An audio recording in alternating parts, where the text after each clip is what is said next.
ओम नमो नारायण। आप सभी दर्शकों को वैशाख मास की ढेरों शुभकामनाएं। प्रिय दर्शकों, आज वैशाख का तीसरा दिन है। आज हम वैशाख मास का तृतीय अध्याय सुनेंगे। वैशाख महात्म्य चल रहा है और वैशाख महात्म्य में आप प्रतिदिन श्रवण कर रहे हैं कि किस प्रकार से वैशाख का ये महीना आपके लिए महत्वपूर्ण है। वैशाख का महीना कैसे आपको बिताना चाहिए, क्या दान पुण्य करना चाहिए, किस दान को करने से क्या लाभ होता है और किस कार्य को करने से क्या हानि हो सकती है। वैशाख महात्म्य यह बताता है कि मनुष्य को किस प्रकार से अपना जीवन जीना चाहिए। वैशाख महात्म्य कार्तिक महात्म्य से भी अधिक महत्वपूर्ण है। इसका कारण यह है कि वैशाख माह कार्तिक माह से भी अधिक महत्वपूर्ण है।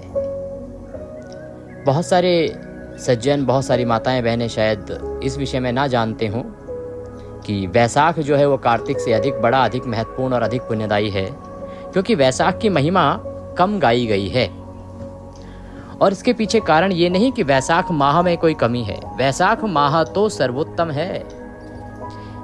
कार्तिक माह की तुलना में वैशाख मास 1100 गुना अधिक फल देता है। वैशाख मास इतना अधिक फलदायी है कि इसके कारण तो यमराज को भी रोना पड़ गया था।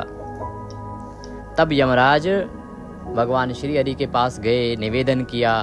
तब भगवान के ही इस वचन के कारण कि मैं अपने वैशाख मास की जो महिमा है उसको कलयुग में कम कर दूंगा। महिमा का अभिप्राय ये नहीं है कि उसका फल कम होगा, फल उतना ही रहेगा, परंतु लोगों को उसके बारे में जानकारी नहीं हो पाएगी। यदि किसी को जानकारी हो जाए और वह वैशाख मास से स्नान करे, वैशाख के जो नियम है उनको पूरा करे, तो उससे उत्तम तो कुछ है ही नहीं साहब। इस कारण से वैशाख जो है वो इस कलयुग में विलुप्त हो रहा है। लोगों को इसके बारे में जानकारी नहीं है। उसका कारण यही है क्योंकि यमराज की दुकान भी चलानी आवश्यक थी और यमराज जब रोने लग गए, गिड़गिड़ाने लग गए कि प्रभु मेरी तो सत्ता ही समाप्त हो जाएगी, यमलोक में रहेगा कौन। क्योंकि वैशाख मास यदि कोई एक व्यक्ति भी नहा लेता है तो पिछले 7 पीढ़ी के जो पितर हैं ना, वो अगर नरक में भी पड़े होंगे तो उनकी भी मुक्ति हो जाती है। इसी कारण से परेशान हो गए यमराज कि नए तो लोग आने बंद हो गए वैशाख के कारण, क्योंकि सब वैशाख नहा रहे थे, और जो पुराने पड़े थे उनकी भी मुक्ति होने लगी। तब जाके उन्होंने भगवान श्री हरि से अनुरोध किया कि प्रभु मेरा कल्याण करें। अगर आपका वैशाख मास की महिमा ऐसे ही चलती रही तो लोग तो यमलोक आना ही बंद कर देंगे।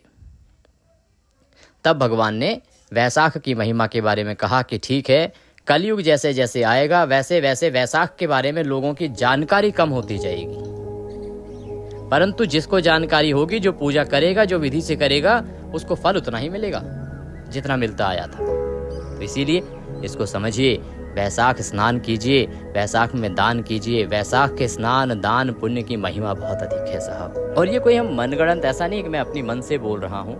देखिए, ये पद्म पुराण में लिखी हुई बातें हैं। ये भगवान ने जो पुराण है ना, जो बताते हैं उनके बारे में, उसमें लिखा हुआ वृतांत है। ये यमराज का, भगवान विष्णु का और ब्रह्मदेव का वृतांत है ये, जिसमें ये विषय आता है निकल के। इसको लेके हमने एक विस्तृत वीडियो बनाया था जिसके बारे में हमने पिछले एपिसोड में बात की थी, तो आप उसको भी देख सकते हैं। आइए अब हम आज का अध्याय आरंभ करेंगे। आपसे निवेदन ये है कि वीडियो भगवान की कथा का है, भगवान के महात्म्य का है, तो इसे एक बार लाइक अवश्य कर दीजिएगा। और आपका एक लाइक हमारे लिए भी बहुत महत्वपूर्ण होता है। भगवान श्री हरि का आशीर्वाद प्राप्त करने के लिए, अपने वैशाख स्नान और पुण्य को सफल बनाने के लिए कमेंट बॉक्स में अवश्य लिखिएगा ओम नमो नारायण या नारायणाय नमः। यह मूल मंत्र है वैशाख का। जितना बोलेंगे उतना अधिक फलेगा आपके लिए, जितना लिखेंगे उतना अधिक फलेगा आपके लिए, तो अवश्य लिखिए। आप देख रहे हैं देवभूमि ज्योतिष संस्थान का प्रतिष्ठित यूट्यूब चैनल देवभूमि धार्मिक। आइए आज का अध्याय आरंभ करते हैं। उसके बाद आपको विष्णु सहस्त्र नाम अवश्य ही सुनना चाहिए। हमने अपलोड किया है अपने चैनल पर, तो उसका श्रवण अवश्य कीजिएगा। साथ ही बांदरी की कहानी जो प्रतिदिन सुनी जाती है वैशाख में, उसको भी आपको अवश्य सुनना चाहिए, वो भी हमने अपलोड की हुई है। तो नारद जी कहने लगे कि वैशाख मास में तेल मलना, दिन में सोना और कांसे के बर्तन में भोजन खाना ये वर्जित है। साथ ही खाट पर सोना, घर में स्नान ये भी निषिद्ध है। दोबारा भोजन और रात्रि काल में भोजन वर्जित है। ये सभी चीजें जो हैं नारद जी कहते हैं कि वैशाख के महीने में नहीं करनी चाहिए, इनकी मनाही है। वैशाख के महीने में नियम पूर्वक कमल के पत्तों पर भोजन करने से सब पापों से व्यक्ति निवृत्त होकर विष्णु लोक को जाता है। वैशाख की दोपहरी में थके हुए ब्राह्मणों की चरण सेवा करने से सब व्रतों से उत्तम व्रत कर लिया, ये समझो। जो दोपहर के समय मार्ग चलने से अपने घर आए हुए ब्राह्मण को सुंदर आसन देकर उसके चरणों को दबाता है और चरणों तक को अपने मस्तक पर छिड़कता है, उसके सब बंधन कट जाते हैं। उसको गंगा आदि संपूर्ण तीर्थों में स्नान करने के बराबर फल मिलता है। जो मनुष्य वैशाख में स्नान नहीं करते हैं और कमल के पत्र पर भोजन नहीं करते हैं, वह गधैया की योनि में जाते हैं। जो मनुष्य हष्ट पुष्ट रोगहीन और स्वस्थ होकर भी वैशाख में स्नान नहीं करता है, वह चांडाल की योनि में जाता है। हे राजन, वैशाख के महीने में मेष की संक्रांति के दिन बाहर जाकर किसी तीर्थ पर स्नान नहीं करना, यह एक अपराध तुल्य है। ऐसा व्यक्ति 100 जन्म तक कुत्ते की योनि पाता है। जो मनुष्य इस वैशाख मास को बिना स्नान किए अथवा बिना दान किए व्यतीत कर देता है, वह पिशाच योनि प्राप्त करता है और नरक को चला जाता है। वैशाख मास में अन्नदान व जलदान ना करने से पाप और दुख कभी दूर नहीं होते हैं, इसमें तनिक भी संशय नहीं है। वैशाख माह में नदी में स्नान करके विष्णु भगवान में मन लगाने से तीनों जन्मों के संचित पाप नष्ट हो जाते हैं, इसमें भी तनिक भी संशय नहीं है। प्रातः काल सूर्योदय होने पर सागर से मिलने वाली नदियों में स्नान करने से 7 जन्म के भी पाप शीघ्र ही नष्ट हो जाते हैं। उस काल में सप्तगंगा में स्नान करने से कोटि जन्म पर्यंत के पाप तुरंत नष्ट हो जाते हैं, इनमें भी तनिक भी संशय नहीं है। हमने कल भी सप्तगंगाओं का वर्णन सुना था। सप्तगंगाएं कौन कौन सी हैं, एक बार बताएं आप कमेंट बॉक्स में लिख के जरा। कल भी हमने आपको बताया था, तो जो हमारे श्रोता प्रतिदिन सुन रहे हैं, अगर आपको याद है तो सप्तगंगाओं के नाम एक बार लिख के बताएं। चलिए हम बताते हैं आपको कौन सी हैं सप्तगंगाएं। जाह्नवी, वृद्धगंगा, कालिंदी, सरस्वती, कावेरी, नर्मदा और वेणी, ये 7 गंगा कही जाती हैं। तो वैशाख माह में देवखात अर्थात अप्राकृत जलाशयों में स्नान करने से जन्म से लेकर उस समय तक के पापों को नष्ट कर दिया जाता है, इसमें संशय नहीं है। वैशाख महीने में बावड़ी में स्नान करने से बड़े पाप दूर हो जाते हैं। जो घर से अलग गौ के चरण रखने की जगह के समान जल भरा हो, तो वहाँ गंगा से लेकर सभी नदियों का निवास माना जाता है। यह बात भी निश्चय है। जो इस बात को जानता है, उनको संपूर्ण तीर्थों से अधिक फल प्राप्त होता है। हे राजन, रसों में दूध अधिक है और दूध से दही अधिक और दही से घृत उत्तम है। ऐसे ही महीने में कार्तिक मास उत्तम है और कार्तिक मास से अधिक माघ मास उत्तम है और माघ से अधिक वैशाख मास उत्तम है। इस महीने में जो धर्म किया जाता है वह बड़ के बीज की तरह बढ़ता जाता है। धन संपन्न अथवा अत्यंत दरिद्री अथवा पराधीन को भी जो वस्तु मिल जाए वह ब्राह्मण को देनी उचित है। आपको वैशाख मास में ब्राह्मण को दान अवश्य करना चाहिए। कंद, मूल, फल, शाक, नमक, गुड़, बेर, पत्र, जल और छाछ, जो वस्तु दान की जाएगी अपरिवर्तित होती जाएगी, बिना दिए ब्रह्मादि देवताओं को भी नहीं मिलेगी। दान नहीं करने से दरिद्रता आ जाती है और दरिद्री होने से पाप किया जाता है। पाप करने से नरक मिलता है। इसलिए सुख की इच्छा करने वाले को अवश्य दान करना चाहिए। कोई बड़ा मकान अच्छा सुंदर और सब सामग्रियों से शोभायमान हो, उस पर छत ना हो तो शोभा नहीं पाता। ऐसे ही जो मनुष्य और महीनों में सब प्रकार के धर्म करता है और वैशाख में कुछ नहीं करता, उसका किया सब व्यर्थ ही जाता है। जैसे सुलक्षणी स्त्री पति के विद्यमान होने से ही लक्षणवती होती है, इसी तरह सभी धर्म सांगोपांग वैशाख में ना करने से व्यर्थ ही होते हैं। जैसे दया ना होने पर सब गुण व्यर्थ हैं, वैसे ही वैशाख में धर्म किए बिना संपूर्ण क्रिया ही व्यर्थ है।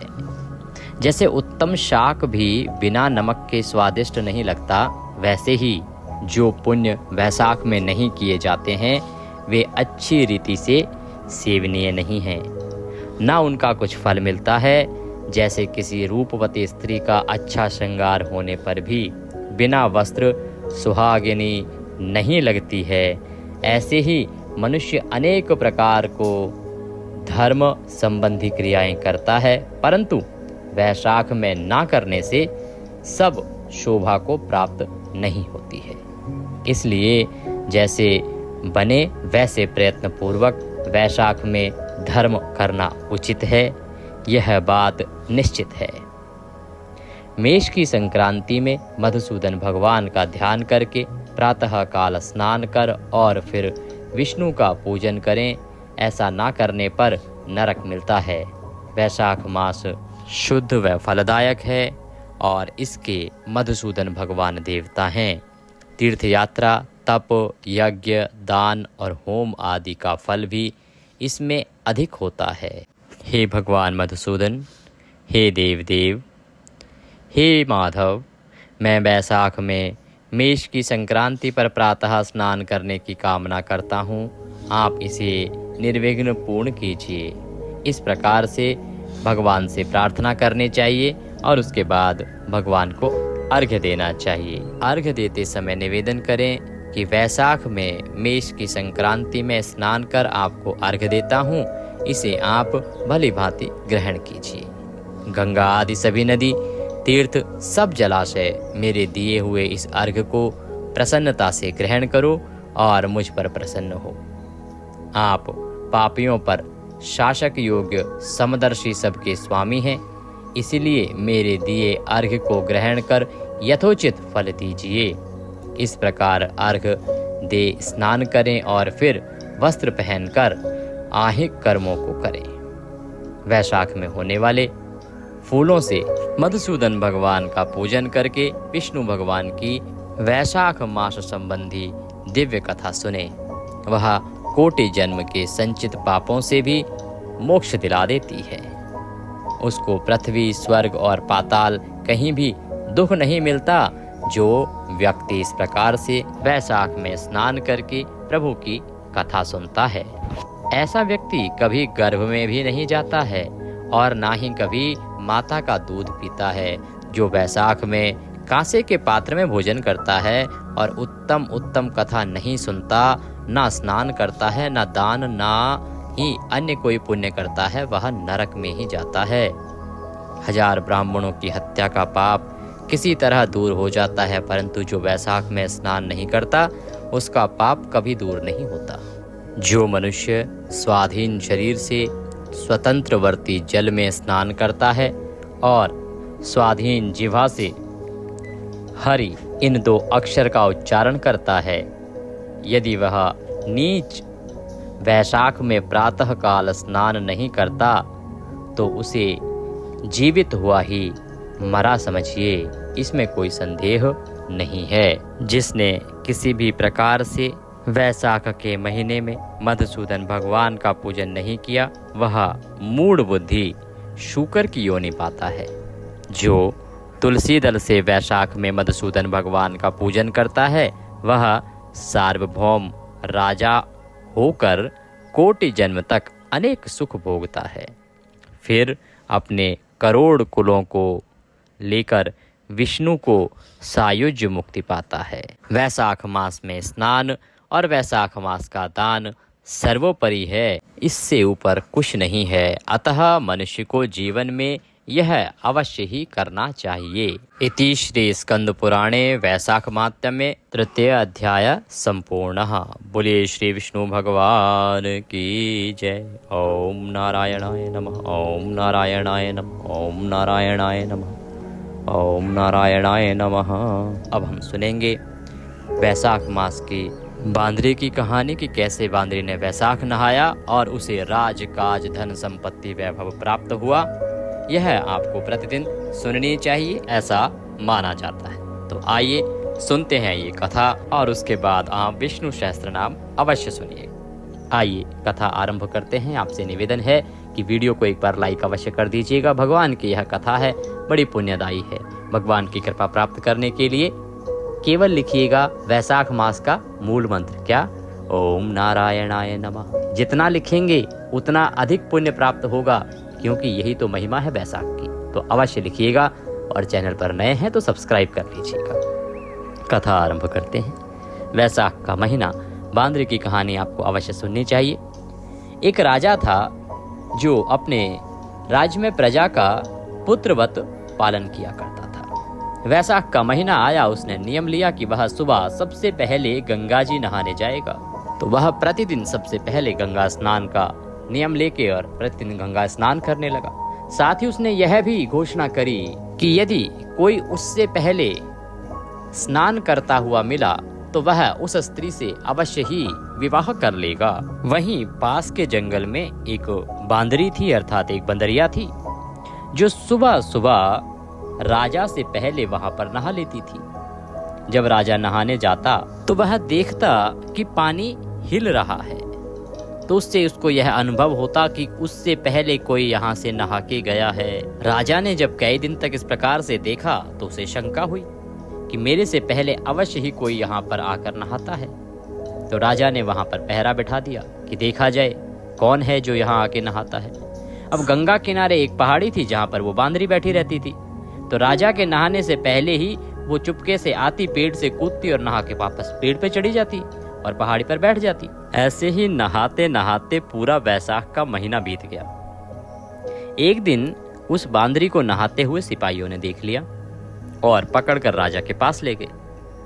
राजा के पास ले गए तो क्योंकि राजा ने यह प्रण कर रखा था कि अगर कोई औरत मेरे से पहले नहाती हुई मिली या कोई औरत वहां आकर मेरे से पहले नहाएगी तो मैं उससे विवाह कर लूंगा। तो राजा ने अपने उस तन का पालन करते हुए उस बांदरी से विवाह कर लिया। इस प्रकार वैशाख नहाने के पुण्य से वह बांदरी राज्य की पटरानी बन गई और उसी वैशाख के पुण्य से वह गर्भवती हो गई। 9 महीना पूरा होने को आया, तब बांदरी ने राजा से पूछा कि हे राजन, जब मेरा प्रसव का समय आएगा, जब मुझे बच्चा होने वाला होगा, वो समय जब आएगा तो मैं क्या करूंगी? तब राजा ने महल में टाली बंधवा दी और बोला कि जब तुम्हारे दर्द उठे तो इस टाली को बजा देना, फिर मैं आकर बंदोबस्त कर दूंगा। राजा के और भी बहुत सी रानियां थी जिनके बच्चा नहीं था। इतनी रानियां होने के बाद भी किसी को भी बच्चा नहीं हुआ था। बांदरी के बच्चा होने वाला था। ये बात उन सभी रानियों को जला रही थी। तो रानियां उस बांदरी के कक्ष में आई, वहां टाली बंधी हुई देखी तो उसे देखकर उन्होंने पूछा कि ये टाली क्यों बांध रखी है। तब बांदरी ने बोला कि जब मेरे बच्चा होने वाला होगा तब राजा को बुलाने के लिए ये टाली बांधी है।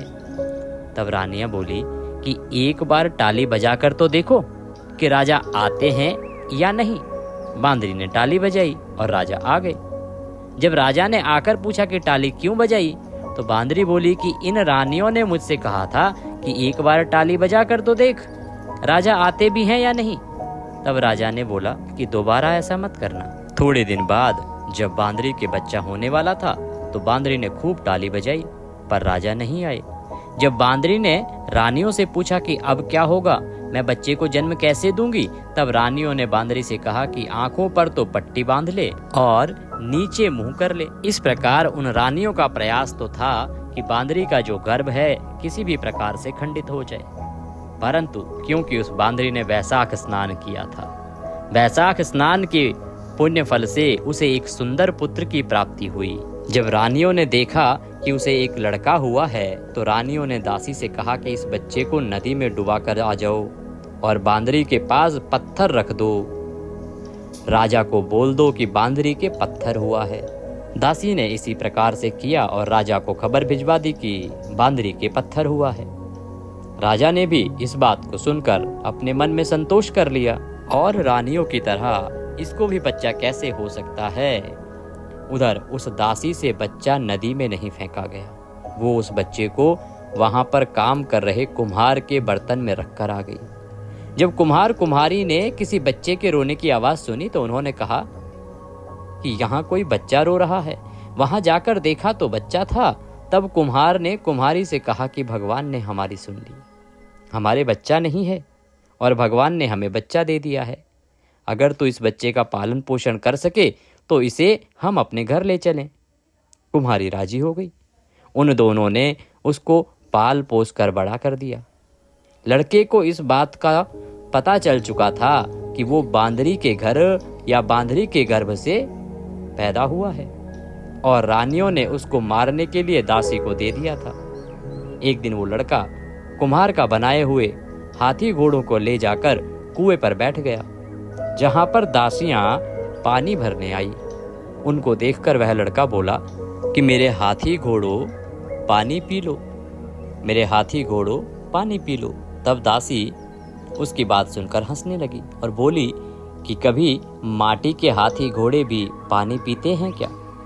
तब वह लड़का बोला कि कभी बांदरी के भी पत्थर होते हैं क्या?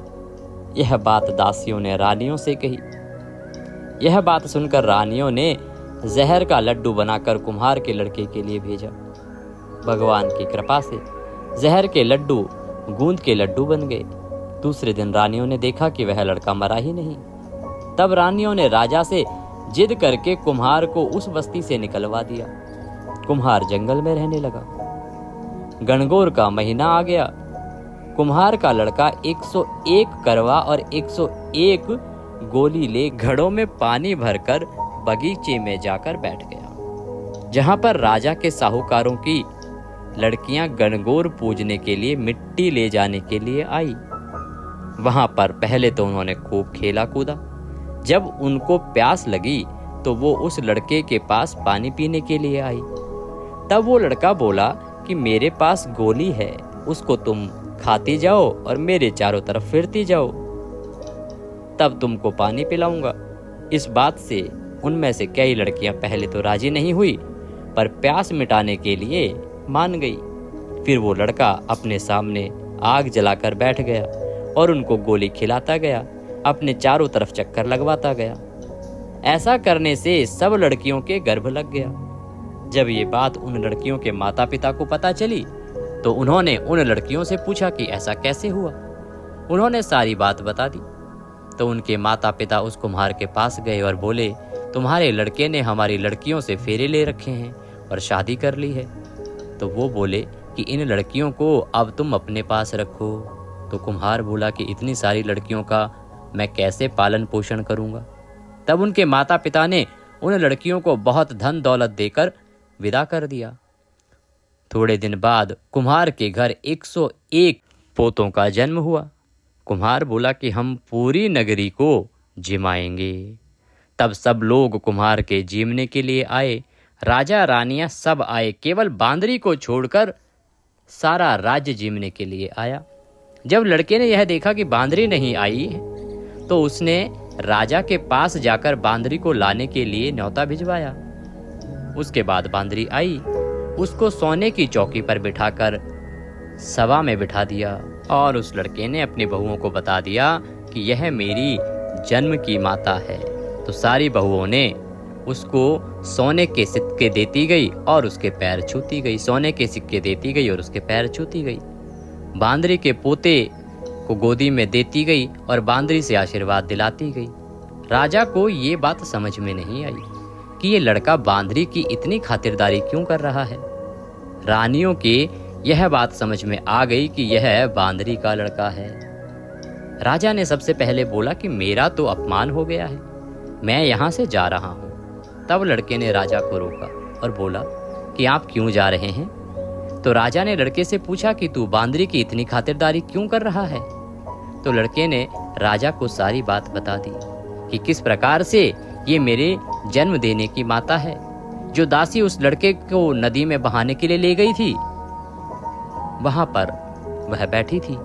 वो दासी भी राजा को सारी बात बताती गई। तो राजा ने सब रानियों को जेल में डलवा दिया और बांदरी तथा वह राजा अपने पोते पोती लड़के और सभी बहुओं को गाजे बाजे के साथ अपने महल में ले गया। सबको अलग अलग महल बनवा दिए और लड़का राज करने लगा। राजा ने कुम्हार से कहा कि आप दोनों भी मेरे साथ चलो, लेकिन कुम्हार राजी नहीं हुआ। फिर राजा ने कुम्हार को बहुत सारा धन दौलत दे दिया।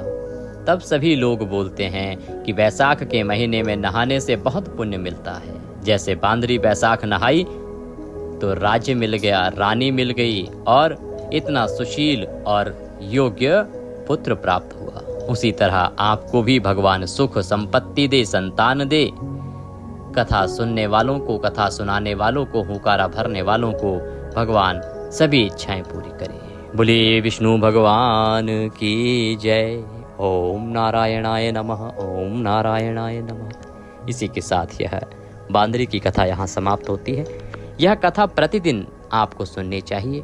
30 दिन यह कथा वैसाख के महीने में सुनी जाती है। इसके साथ आप प्रतिदिन वैसाख महात्म्य सुनिए और विष्णु सहस्त्र नाम का पाठ भी श्रवण कीजिए, अति कल्याणकारी रहेगा। वीडियो थोड़ा भी अच्छा लगे तो उसे एक बार लाइक अवश्य कर दीजिएगा। कमेंट बॉक्स में अवश्य लिखिएगा ओम नारायण।